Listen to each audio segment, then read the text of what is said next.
Hoje eu vim contar para vocês uma pequena novidade. A partir de julho, eu vou dar um novo direcionamento para o meu conteúdo. E eu quero explicar para vocês o porquê. Durante um ano, eu tenho trazido abordagens sobre a mulher protagonista. As suas principais dores, sentimentos de culpa, a dificuldade em dizer não e quando consegue, todos os sentimentos que isso acarreta. A mulher polvo, aquela que cuida de tudo e de todos, mas que não se prioriza, ou que não sabe se priorizar, e que quando pensa em se priorizar, sente culpa. Enfim, todos os assuntos, eles fazem parte desse ciclo que nós mulheres vivemos desde que nascemos. Então, por conta disso, a partir de julho, o meu direcionamento vai ser em cima de autoconhecimento. E eu vou explicar para vocês o porquê dessa decisão. Meu nome é Adriana Couto, eu sou terapeuta integrativa e mentora para mulheres que realmente querem ser protagonistas das suas vidas. Desculpem o barulho, tem obra aqui ao lado de casa e isso faz parte. Então eu quero contar para vocês um pouquinho dessas mudanças. Obrigada a quem já está participando, que já está aqui assistindo comigo. Seja muito bem-vindo e muito bem-vinda. Ao longo dos anos, eu, Adriana, como pessoa, sempre busquei o autoconhecimento. E por que eu acho tão importante esta mudança no meu conteúdo? Porque nenhuma transformação consegue ocorrer de uma forma sustentável, de uma forma que seja verdadeira, se ela não tiver base. E para que isso tenha base, nós precisamos nos conhecer. Nós, como seres humanos, desde criança, de uma forma muito automática, a gente vai se conhecer. Se eu perguntar para muitos de vocês o que você gosta de comer, qual é a música que você gosta, qual é a cor que você não gosta, ou a cor que você gosta, essas coisas são bases do nosso dia a dia, nós sabemos. Mas quando eu falo em autoconhecimento, quando eu falo em se conhecer,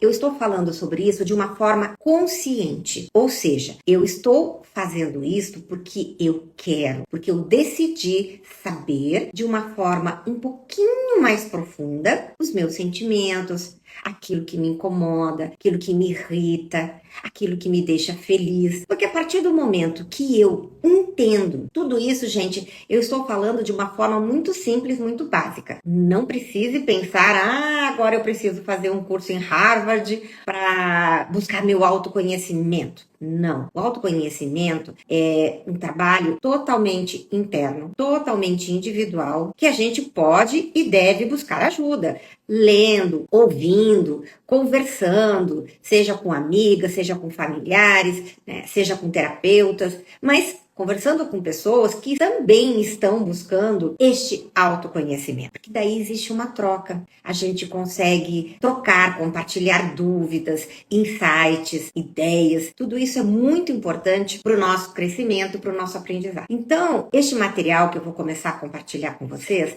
é algo muito básico. É para justamente desmistificar essa imagem que a gente tem muitas vezes sobre o autoconhecimento. Pensando, nossa, que difícil. Esse assunto é muito difícil, eu não vou conseguir. A gente consegue. Até porque, como eu já disse, nós praticamos isso desde que nascemos. Desde que nascemos, a gente está se conhecendo. Só que na maior parte das vezes, nós fazemos isso sem a intenção de usar este autoconhecimento para viver melhor, para ser mais felizes e para ter relações melhores com as pessoas que nos cercam, sejam eles família, amigos, relacionamentos amorosos, profissionais, não importa. O maior relacionamento, o melhor relacionamento que nós devemos priorizar é o relacionamento conosco, é o nosso bem-estar, é aquele sentimento que eu estou seguindo o meu caminho, que eu estou seguindo o meu coração, que quando eu deito no meu travesseiro, eu converso com a minha consciência e eu durmo com aquele sentimento que eu consegui, ainda que seja um passo de formiguinha, ter um dia melhor, um pensamento melhor, que eu consegui rever alguma atitude. Bom, chega de teoria, porque como eu disse, esse assunto eu vou começar a abordar com vocês a partir de julho. Agora eu quero contar para vocês 3 situações pessoais, pontos marcantes na minha vida, que foram me fazendo pensar e perceber esta questão e essa importância de autoconhecimento. Primeira história que eu vou contar para vocês, eu tinha mais ou menos uns 25, 26 anos e eu me interessei por um rapaz. Isso lá no Rio Grande do Sul, quando eu morava lá, porque eu sou gaúcha. Vocês já devem ter percebido pelo meu sotaque. E nessa época eu me interessei por um rapaz, mas ele era só um amigo. E para eu conquistá-lo, eu comecei a bolar uma estratégia. Eu comecei a ir em lugares que eu sabia que ele frequentava para eu encontrá-lo por acaso. Será que alguém já fez isso na sua vida? Pois é, eu fiz.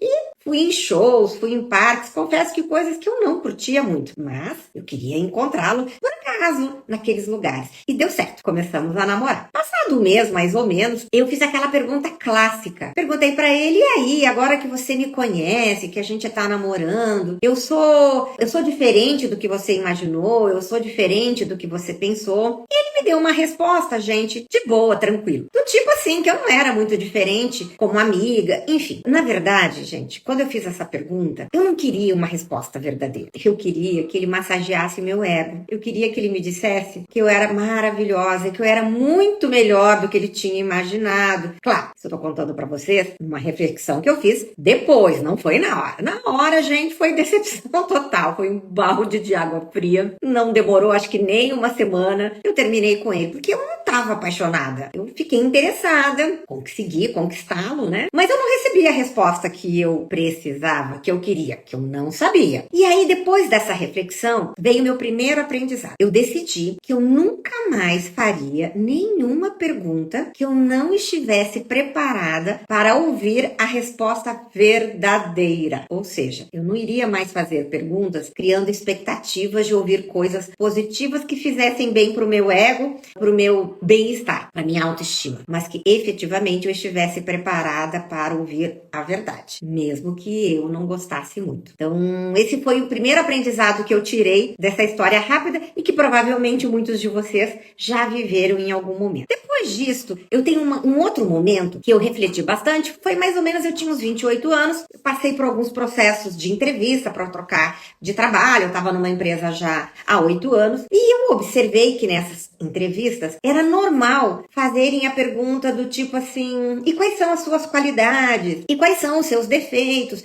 E, gente, é óbvio, ninguém vai dizer qual é o seu defeito correndo o risco de se prejudicar na entrevista. Então, normalmente, a gente pega uma qualidade e transforma ela em defeito. Tipo, ai, sabe o que é? Eu sou muito boazinha, eu não sei dizer não, e isso me prejudica, eu preciso melhorar. E por aí vai, a gente usa esse tipo de qualidade e reveste ela como um defeito, que não é uma mentira, isso é uma verdade, porque tudo aquilo que nós temos de qualidade, mas que a gente exagera e nos prejudica, realmente, eu não digo que é um defeito, mas é um ponto a ser melhorado. Então eu observei isso, e aquilo me incomodou um pouco, gente, porque eu gostaria de dizer a verdade. E aí eu comecei a pensar, depois desse processo de entrevista, e eu ensaiava à noite.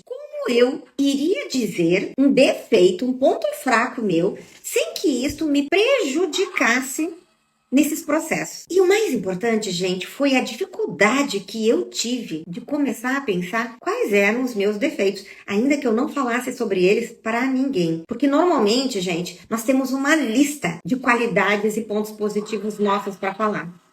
Mas eu percebi que antes de eu pegar, né, aquele ponto fraco e deixar ele mais bonito na hora da entrevista, eu sequer conseguia identificar com verdade quais eram os meus pontos fracos, ou defeitos, como vocês queiram chamar. E aí eu comecei esse olhar para dentro, essa análise bem verdadeira, e comecei a exercitar isso dentro de mim. E comecei a praticar, gente. Depois disso, em processos de entrevistas que eu fui vivenciando, e principalmente quando eu me tornei uma executiva e que eu contratava pessoas, eu fazia este tipo de pergunta, mas eu fazia de um jeito diferente. Por quê? Porque eu queria que a pessoa me dissesse a verdade, sem que isso prejudicasse ela, mas também no sentido de fazê-la pensar sobre si. Mais uma historinha rápida que eu também vivenciei.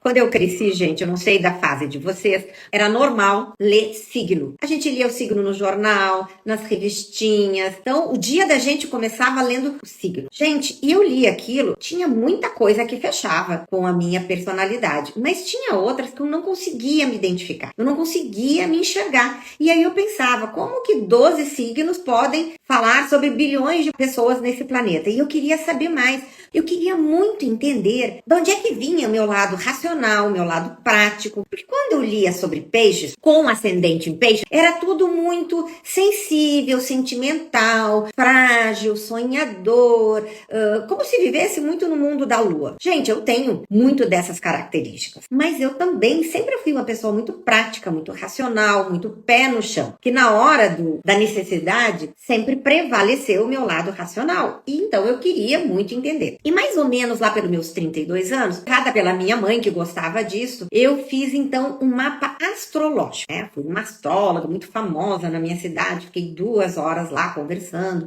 Me lembro que na época ela gravou e depois me deu uma fita cassete que efetivamente eu não tenho. E ela fez um mapa, gente, sobre absolutamente tudo para aquele ano. Melhores dias para eu comprar um carro, os melhores dias para eu comprar um apartamento, os melhores dias para eu fazer uma cirurgia, uma viagem, enfim, gente, coisas que eu não imaginava sequer que existisse. Mas de toda aquela conversa de 2 horas, gente, a coisa que mais me satisfez, que me alimentou e que para mim valeu todo aquele tempo de conversa, eu descobri que na hora que eu nasci, no momento em que eu nasci, a lua estava sob influência do signo de Virgem. E aí eu consegui entender todo o meu lado racional, prático, metódico. Eu adoro organização, adoro as coisas arrumadas, organizadas. E aí, gente, eu comecei a me encontrar. Eu comecei a enxergar a Adriana. Não 12 signos para bilhões de pessoas. E este foi um caminho, gente, sem volta. Porque depois disso eu fiz estudo numerológico. Aí foi um começo sem fim. Mas se eu for contar tudo aqui, gente, nós vamos ficar um dia inteiro e não vai ser o suficiente para eu contar todas as minhas experiências nesse meu caminho de busca pelo meu autoconhecimento. E é por isso que eu posso falar sobre esse assunto com muita propriedade. Porque todas essas ferramentas, elas foram me ajudando a eu ver a Adriana como um ser humano dentro desse contexto mundial. Mas eu também precisava ver a Adriana internamente. E isto é, como eu disse, uma outra conversa. Hoje o que eu queria compartilhar com vocês é o porquê desta mudança de narrativa que nós vamos vivenciar a partir de julho, qual é o intuito que eu tenho, porque eu sinto, gente, de verdade, que eu posso contribuir muito com todos vocês, baseada nas minhas experiências, porque nós somos seres humanos, gente, todos iguais, independente de sexo, cor, raça, gênero, política,